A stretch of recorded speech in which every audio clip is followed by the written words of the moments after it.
In the scorching heat of a hellish summer, where the heat almost burns everything, the Sahara Desert emerges with its brutal force. The dry winds from the desert carry massive dust storms, capable of burying an entire caravan under the endless dunes.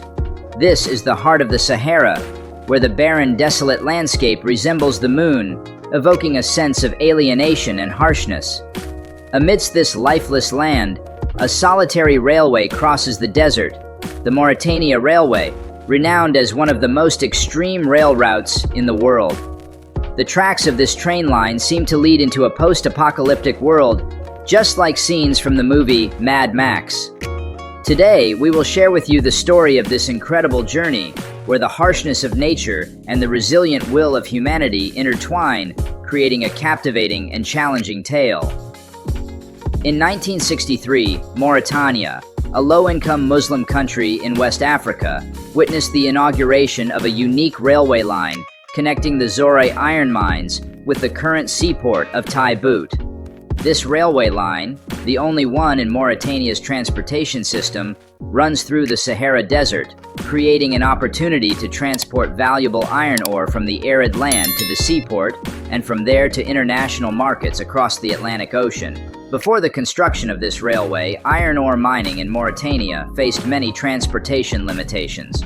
However, since 1963, this narrow railway has significantly contributed to the country's GDP. By 1974, both the railway and the iron mines were nationalized and managed by the National Industrial Corporation. Today, the mining industry plays a crucial role in the economy of the West African region. Each year, the Mauritania Railway transports an average of 15.6 million tons of iron ore for export.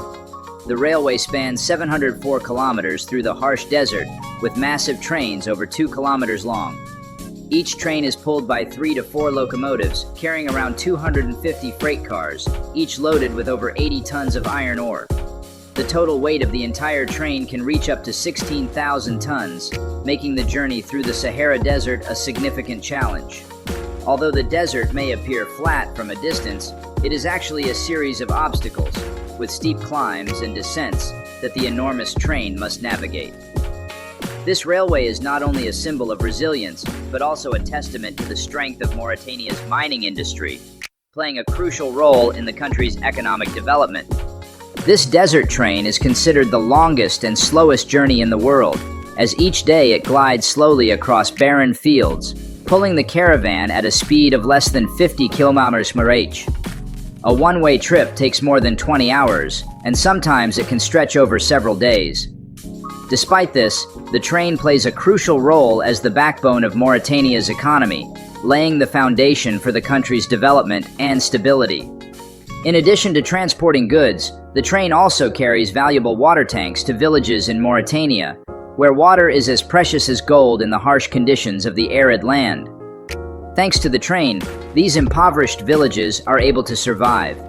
The Bedouin people, from isolated villages, walk to the railway line in search of food supplies. Some have even settled closer to the tracks, working in camps or taking part in railway maintenance. The track maintenance system relies on a network of specialized cables, but due to constant sandstorms, the system cannot function properly without human intervention.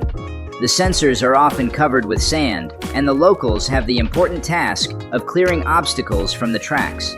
An interesting image is that of traditional beacons watching over the trains, where locals still maintain an ancient custom. Train drivers often throw bread out of the windows for the Bedouin moving close to the tracks. No one quite remembers when or who started this tradition, but for the desert dwellers, sometimes this is the only way for them to get a piece of bread on this arduous journey. Imagine a thrilling adventure on Mauritania's legendary train, traveling across the vast and harsh desert. This is not just an ordinary journey, but an opportunity to explore the familiar route of the Mauritanians, delving into the unique social and economic mission of this train, often referred to as the ghost train. The entire train consists of open freight cars, mainly carrying green iron ore. At the back of the train, reserved for wealthier passengers, there is one or two old, run-down carriages with no electricity and barely distinguishable from the freight cars, covered only by a simple roof. Here, passengers spend the long night sleeping on the train floor, cooking, and making tea with small gas stoves. However, not many people choose this comfort, as the tickets are quite expensive. Most Bedouins prefer traveling on the open freight cars, despite it being an extremely dangerous mode of transport and officially prohibited.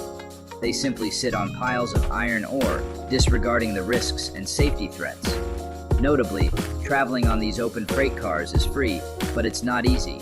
You need to be prepared and compete with others to secure a spot in these filthy cars, where dust and desert winds are your companions. The train departs early in the morning, but don't expect a fixed schedule. The journey is often interrupted by long stops at intermediate stations, making this adventure an unpredictable journey. Yet, it is precisely this uncertainty that creates an irresistible allure for those who love to explore and want to experience true desert life. The journey to Nouadhibou is not just a simple trip, but a real challenge for those who want to explore this harsh land. People often have to wait for hours, sometimes all night, at the station before boarding the train. Once they arrive, the race to secure a spot on the desert train begins. There are no tickets. Passengers hurriedly load goats, donkeys, and goods onto the train cars, bringing along their belongings and families. Once everything is arranged, they sit on piles of dirty iron ore, preparing for a journey that is anything but comfortable. The train slowly departs, and the passengers quickly adapt to the cramped space. They sit, lie down, eat, and drink right on the uneven piles of iron ore. Natural needs are also taken care of right on the spot, with no other option. People jump from car to car while the train is moving, and when the train slows down, the cars crash into each other, creating the feeling that it's about to derail. Those moving between cars easily fall onto the tracks and could be killed under the wheels of the train. For those unwilling to spend an extra $3 on a ticket, the journey is even more grueling. Imagine sitting in a train car from the 1970s, without doors, windows, seats, cushions, lights, or even a restroom. Everything is covered in dust, while luggage and goods are piled to the ceiling in narrow corridors. This image is not just of an old train, but of Mauritania's dead train, where there is no room for comfort or cleanliness. Yet, at least the passengers have a restroom, though it lacks a sink or flushing system. This journey is a clear testament to the harshness of life in the desert, where any comfort is a luxury. Among the passengers on the Mauritania Desert Crossing train are curious tourists, business travelers, and job seekers. They don traditional Arafat scarves to shield themselves from the sand, but despite their efforts, dust still seeps through the fabric, covering their bodies in a thick layer. During the day, desert temperatures can reach up to 40 degrees, but when the sun sets, the cold suddenly descends. In winter, frost occasionally blankets the ground.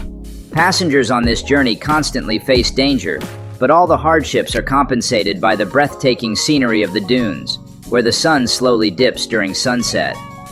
Those who have endured this harsh journey often cannot forget the unique experience, and afterward, any regular train ride might seem luxurious to them. For adventure lovers, this is an opportunity to challenge themselves. However, for the locals, this train is the only means to cross the harsh desert in search of food or a better life. Along the journey, you'll see rocks, sand, shrubs, camels, goats, and lonely, worn-out huts amidst the vast desert. And of course, sand is everywhere. But once your eyes adjust to the wild landscape and your body begins to acclimate, you will start to notice the subtle shades of sand under different angles and lighting, revealing a hidden beauty within this unforgiving land. As night falls, you will have the opportunity to witness the stunning sight of the Milky Way stretching across the sky amidst a tranquil and serene atmosphere. Walking around the train is unsupervised, giving you the freedom to explore, but this can be risky since there are no barriers or safety measures in place. When the train departs, it moves very slowly, occasionally causing sudden, strong jolts throughout the journey. According to the official schedule, the train does not stop anywhere between Nouadhibou and Shum. However, there are instances when the train pauses for passengers to perform prayer rituals. Some people disembark to carry out religious rites and quickly return when the train begins to move again. For tourists, this ritual may seem unfamiliar, but for the locals, it is an indispensable part of their religious life. The majority of the population in Mauritania follows Islam, and practicing their faith is of great importance. Here, there is no place for atheists, as renouncing religion can be punished by death. The departure and arrival times of the train are unclear, so you may have to wait quite a while before the trip begins. While Mauritania does not have many prominent tourist attractions, this train is truly a national treasure.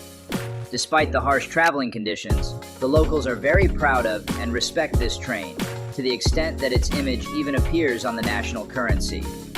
Unfortunately, Mauritania is also the last country in the world where slavery still exists. Although slavery was officially abolished in 1980, about 20% of the population still lives in slavery, and their children are born into it, continuing to be forced into slavery. This railway is not only one of the harshest train routes in the world, but also resembles a survival challenge in the desert, where danger lurks more than in an ordinary train journey. Thank you for accompanying X-Tech throughout today's video. If you find this content helpful and interesting, please like and share to spread the information. Don't forget to hit the subscribe button and the notification bell to stay updated with our latest content.